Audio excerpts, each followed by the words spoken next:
De retour sur ce plateau avec notre invité déjà très bien installé. Alors, comment vous allez? Je vais très bien, merci. Alors, vous êtes la première femme à accepter de prendre la parole. Comment vous vous sentez? Comme toujours, très à l'aise.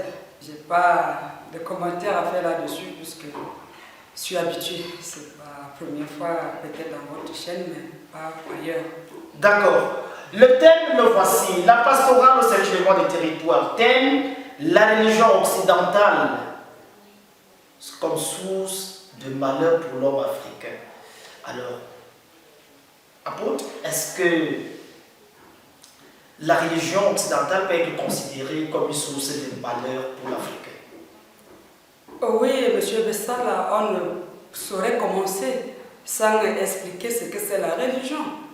Si nous savons tous que la religion, c'est le fait qu'une communauté bien définie. Si je suis, par exemple, d'obédience X, que je peux faire, je ne peux pas citer les obédiences, si je suis d'obédience X ou d'obédience Y, est-ce que je suis moi-même? Est-ce que j'exprime ma réalité? Pour que je sois connecté à la réalité de Dieu. Puisque quand on va regarder dans tout la panoplie des religions de A à Z, tous sont en train de dire qu'ils servent Dieu le Créateur. Si tel est dans le cas, l'Africain a un travail à faire sur lui. C'est de chercher la connaissance de soi. Bien que philosophique, mais ça entend le sillage de la spiritualité. Il faut qu'on se définisse, qu'on se sache, qu'on se connaisse, qu'on soit capable de se découvrir en chacun de nous, qu'on soit africain ou autre. Il y a ce qu'on appelle l'originalité des principes individuels. Rien à voir avec le commun des mortels, rien à voir avec ce que l'autre fait. On peut être des enfants d'une même mère et on a l'appellation, on peut être peut-être pasteur ou prêtre ou prophète ou évangéliste, mais on ne va pas exprimer toutes ces choses-là de la même manière. Voilà comment il faut comprendre la chose.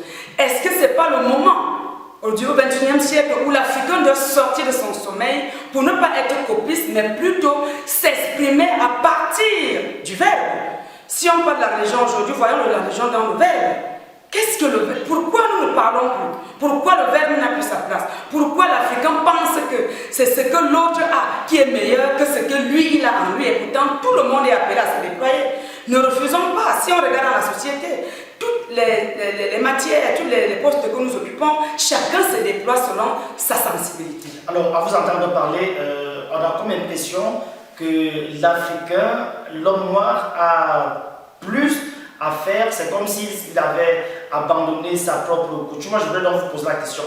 Une religion qui bannit vos us et coutumes, apôtre, est-ce que ce n'est pas de la colonisation spirituelle?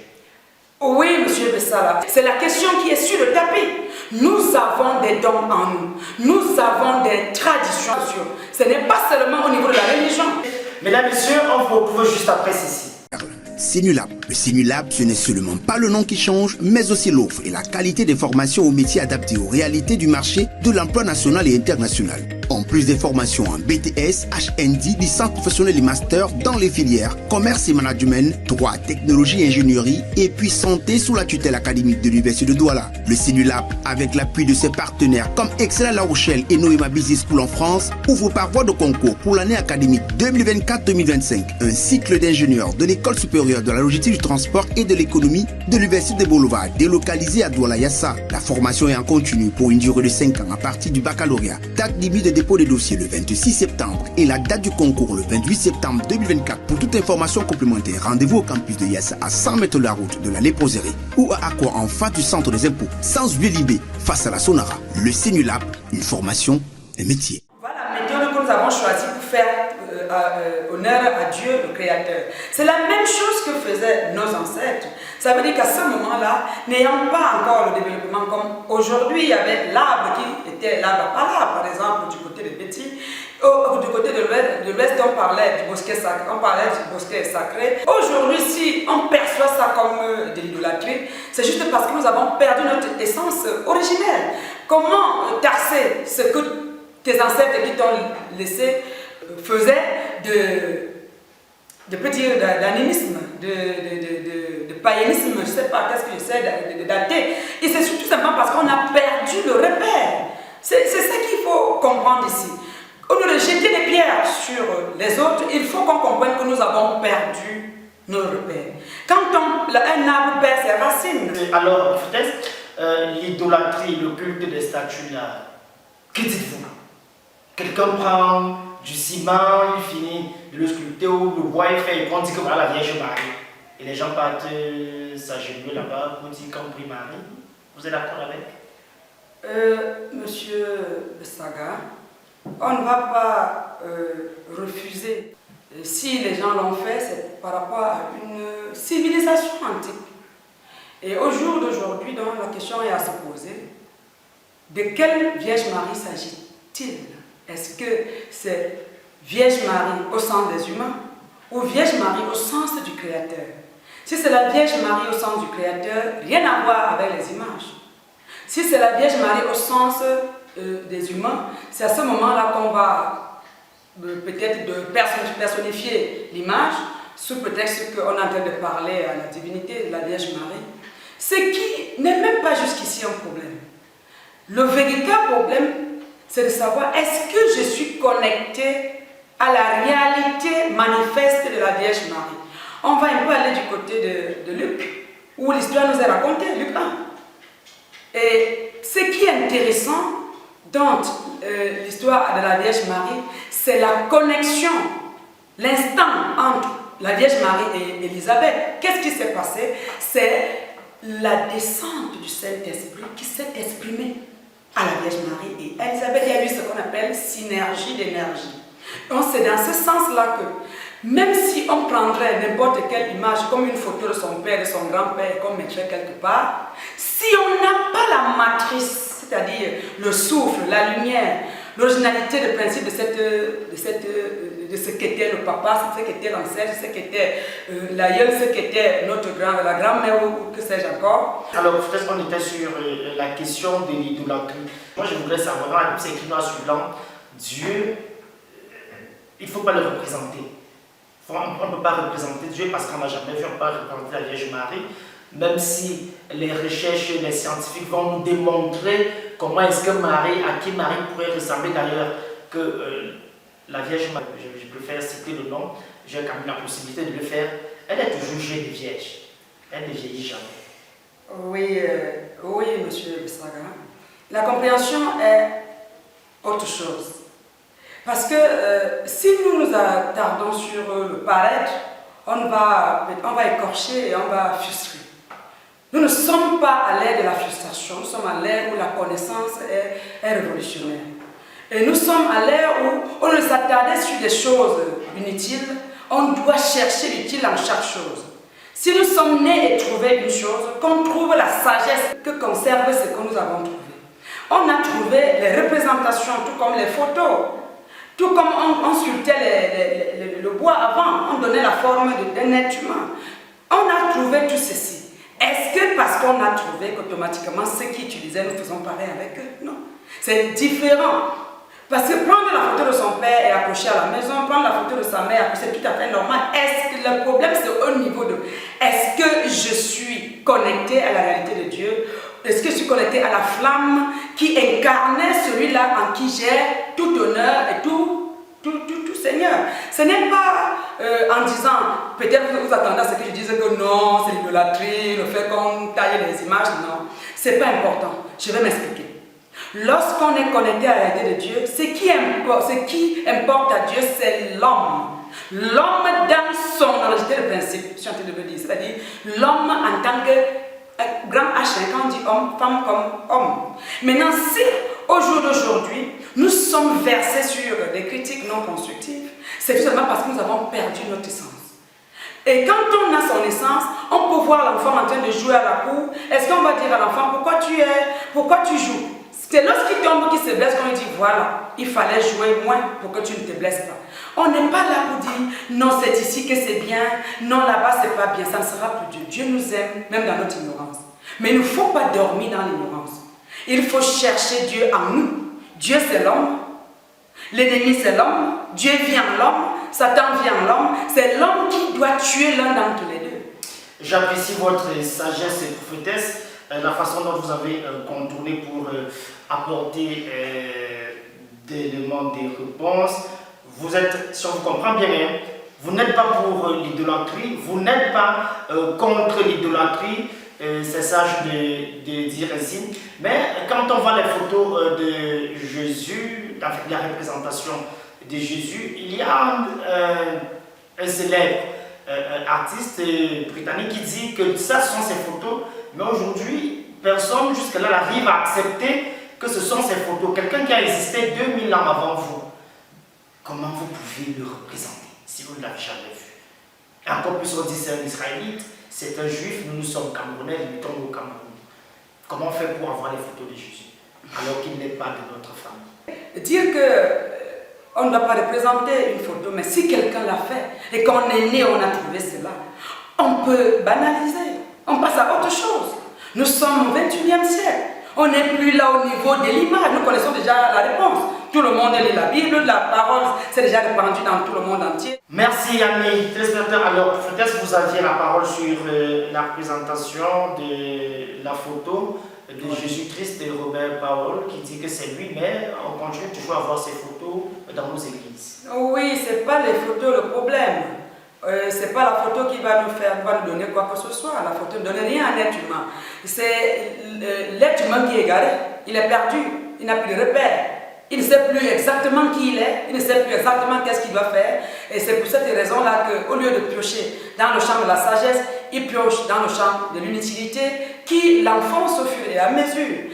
Nous allons regarder, est-ce que nos ancêtres avaient des photos? Est-ce que nos ancêtres avaient des images? Si oui, c'était dans quelle taille? Est-ce que la Bible que nous étudions aujourd'hui était sur un livre? C'était des groupes, c'était sur les parchemins, c'était sur les peaux d'animaux. C'est la sagesse de l'homme en ce temps-là qui était révolue à ce niveau. Est-ce qu'on peut dire que parce que la Bible est sortie de la grotte jusqu'au parchemin et touchant le papier, parce qu'il y a eu une révolution monde industrielle, ça veut dire que son contenu et son contenant, tout a changé? Non. On doit comprendre ici que le verser dans du n'importe quoi, on doit rechercher l'homme qu'on a perdu. Regardons à quoi ressemble notre société. Si aujourd'hui nous sommes en train d'accuser X ou Y, c'est parce que nous manquons de repères. Pourquoi on ne parvient pas à nous retrouver? C'est parce que nous n'avons pas ce qu'on appelle la quintessence de l'homme. Et nous n'avons pas la quintessence de l'homme. Nous sommes à moins 3 ou 4 minutes de la fin de cette émission. Maintenant, je vais aborder le volet que les téléspectateurs aiment le plus. Qui est la prophétesse? Qu'est-ce qu'elle fait? Est-ce que c'est une femme qui est capable de réveiller les morts? Est-ce que c'est une femme qui est capable de donner les voyages aux jeunes filles qui veulent voyager, le mariage aux jeunes femmes qui veulent se marier, des enfants? Voilà les questions que les téléspectateurs aiment. Prophétesse, apôtre, sage et biais de Geneviève Yolande est une femme de lumière et qui a eu la chance de rencontrer un vieillard sur son chemin, le 26e vieillard, et qui lui a donné la possibilité d'éveiller tous les dons qui sommeillaient en elle, puisqu'elle s'interrogeait depuis la nuit des temps de pourquoi le monde est ainsi, malgré tout, la Bible lue, toutes les obédiences, toutes les prières, rien n'est fait, l'homme demeure toujours du côté inutile. Pourquoi? Et les questions auxquelles elle répond, c'est de savoir qui est chaque personne qui vient de elle. Il est donc question que lorsqu'on vient voir l'apôtre Yolande, c'est pour connaître la mission qui nous est assignée. Et si on est dans la connaissance de ce pourquoi nous sommes venus sur Terre, c'est la meilleure chose qui soit arrivée pour que cette société avance. Au lieu de passer du temps aux critiques, on doit donc chercher à se canaliser. Que le pasteur soit véritablement pasteur au sens de Dieu, et que le prêtre soit prêtre au sens de Dieu, que l'apôtre soit l'apôtre au sens de Dieu, que le cultivateur soit cultivateur au sens de Dieu, et que l'administrateur soit administrateur au sens de Dieu. C'est à ce moment-là que l'Afrique aujourd'hui va cueillir de bons fruits de sa sagesse, parce que la sagesse n'est pas, elle est une onde, elle est une énergie pluridimensionnelle qui attend tout simplement que les êtres se réveillent de leur sommeil pour les outiller. Et lorsqu'on viendra, et ce n'est pas aussi donné, parce qu'on ne peut pas faire tout ce que nous faisons sans qu'il y ait quelqu'un qui nous tienne par la main, c'est aussi ça. L'orgueil des hommes les plonge dans le jeu.